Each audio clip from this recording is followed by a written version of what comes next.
একটা উদাহরণ দিলে বুঝি, আজকে সকালবেলা আমাকে একজন অঙ্কের অধ্যাপক ফোন করেছিলেন। আমি একেবারে ইনস্ট্যান্ট দিচ্ছি, তার নামটা এখানে বলার কোনো প্রয়োজন নেই, মানে বেশ বড় ভালো অধ্যাপক। তিনি আমায় বললেন, তিনি আমাকে একটা শ্রদ্ধা করেন, যে আমি আপনার সাম্প্রতিককালে গোলপার্কের বক্তৃতাটা শুনলাম, শুনে আমার কতগুলো প্রশ্ন এলো। আমি তাকে উল্টে প্রশ্ন করলাম যে তার মানে ওই প্রশ্নগুলো আপনার মধ্যে, আপনি তো বিজ্ঞানের লোক, তার মানে ওই প্রশ্নগুলো ছিল, কিন্তু আমার এটা শুনে প্রশ্নগুলো সঞ্জীবিত হলো, প্রশ্নগুলো জাগলো। তাহলে এটা না শুনলে জাগতো? বললো তা স্যার বলতে পারবো না, তবে আমার মনে হয় আপনারটা শুনেছি বলে প্রশ্নগুলো জাগলো। প্রত্যেকের কিছু প্রত্যেককে দেওয়ার আছে, প্রত্যেকের কিছু প্রত্যেককে পাওয়ানোর আছে। বুঝতে পারলে কথাটা? তার মানে আমাদের দরকার খোলা মন হওয়া। এই খোলা মন হওয়া মানে কিন্তু আমার গা খুলে দেখানো শরীর নয়। খোলা মন হওয়া মানে আমি যে ভাবটা বহন করছি, আমি যে চিন্তাধারা নিয়ে চলছি, ওটা এবং আমার ব্যবহারিক যে প্রকাশ, দুটো সমতা আনা। আমি ভেতরে বিদ্বেষ, কার কোন জায়গায় ত্রুটি পাবো সেটাকে খালি তাকে নির্ণয় করে আমি তোমার থেকে ভালো এই বোঝাবো। একটা কিছু মানুষের আছে, কিছু মানুষের আছে বৌদ্ধিক প্রবণতাটা বেশি। বৌদ্ধিক মানে বুদ্ধদেব বলছি না, কিন্তু মানে বুদ্ধিগত তার জোরটা বেশি। সব জায়গায় সেই যে বেশি বোঝে, ওটার জন্য একটা তার প্রবণতা। সে ব্যাপারটা না এই না। আবার কারোর আছে হৃদয়বত্তা এত তরল, বলবো না, এত গলিত, যে কারোর কিছু দেখলে সে এত বেশি আবেগপ্রসূত হয়ে পড়েছে, কাজের কাজ আর করতে পারে না। একটা জিনিসকে অ্যাপ্রিসিয়েট করতে পারে, তো এই ছবিটা সুন্দর, এটা ভালো, এটা আমি নিতে পারবো কি, এটা আমি পেতে পারবো কি, অর্থাৎ একটা ভোগবাদী ভাব ভেতরে যেন কুড়ে কুড়ে খাচ্ছে সবসময়, আমি আমার চাহিদায় এটা কতটা পাবো বলে।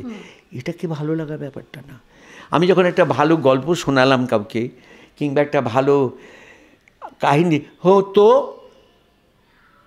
আমার কী হলো, মানে what benefit I can get from it, আমার এর থেকে লাভটা কী, এই যে আমার এর থেকে লাভটা কী হিসেবে ভাবা, এটা বড় ডেঞ্জারাস। এইটাই অধ্যাপক কি সুন্দর বোঝালেন, যে আমি কিন্তু আপনারটা শুনলাম মন দিয়ে বলে আমি বুঝলাম, তার মানে তার ভিতরে অভাবতা চেনার জন্য ওইটা শোনার দরকার ছিল, কিন্তু তার যদি ওইটা ওই দশা না হয়, একজন বলে শুনলাম ঠিক আছে ভালো লাগলো, ফুরিয়ে গেল, কাজ হয়নি কিছু, তাহলে এর কাজ হয়েছে, তাহলে পৌঁছে দেওয়ার দরকার আছে, কারণ তুমি জানো না কার কাছে কাজটা হবে।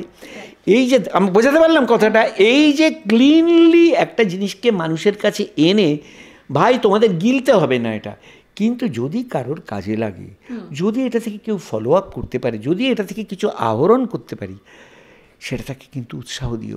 দেখো, আমি যদি বলি জ্ঞানের সাগরে ডুব দিই, আমার না মিথ্যে বিনয় করা হবে। ডুব আমি দিয়েছি, কিন্তু কতটা ডুবতে পেরেছি, কতটা পেতে পেরেছি, সেটা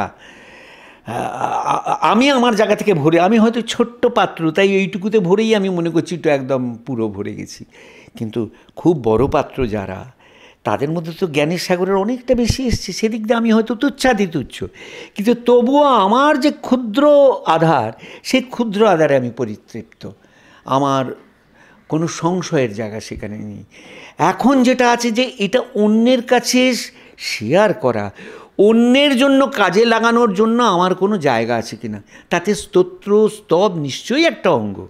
এই যে তুমি বললে আমার স্তোত্র মানুষ পছন্দ করে, আমি 25 বছর ধরে ওদের কাছে করছি, কিন্তু আসলে তো আমার স্তোত্র করা 25 বছর নয়, 25 বছরের, নিজের 25 বছরেরও আগে থেকে করা, মানে অর্থাৎ আজ থেকে 55 বছর আগে থেকে, আমার ধরো 17-18 বছর বয়স থেকে, হ্যাঁ, মানে আমার এখন 77 চলছে, এবার তুমি এখানে 55-56 চলে গেলে যাওয়া হবে, সেই সময় থেকে আমার করা।